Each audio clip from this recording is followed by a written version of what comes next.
commencé l'arbitrage à l'âge de 17 ans. Après de nombreuses blessures en tant que joueuse, j'en avais un peu marre de toutes ces blessures, du coup j'ai essayé de me mettre au basket mais sous un autre angle, en arbitrant cette fois-ci les rencontres, et je me suis très rapidement prise au jeu. L'ouverture de chaque désignation est comme une surprise, comme un cadeau. On découvre à chaque fois nos deux collègues avec qui on va arbitrer, et en plus de ça, la désignation où on va devoir voyager ensemble. C'est toujours différent, match après match, week-end après week-end, saison après saison, et c'est ça le plus amusant parce qu'on découvre toujours de nouvelles personnes et de nouveaux lieux.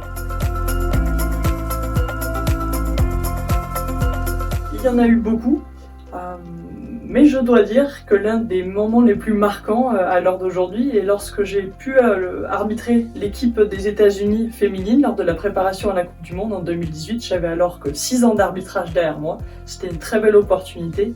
Et en plus de ça, la légende Diana Taurasi était sur le terrain ce jour-là et on a même pu discuter et échanger sur le ton de la plaisanterie pendant le match.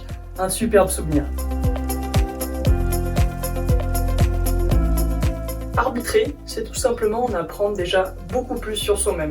On se découvre totalement, surtout quand on commence lorsqu'on est jeune.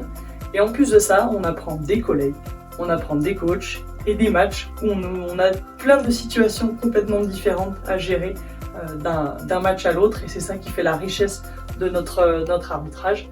Et également, je dois dire, en tant qu'arbitre international, c'est toujours cool d'aller voyager à l'étranger et de découvrir de nouvelles villes et de nouveaux pays.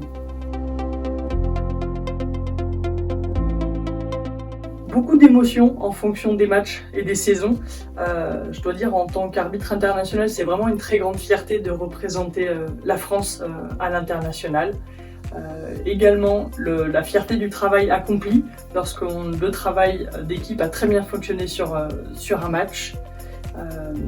Également, l'excitation match après match. Le fait de ressentir ce petit stress dans le ventre, c'est toujours une superbe émotion. Un seul mot, une aventure. Je dirais même une très très grande aventure.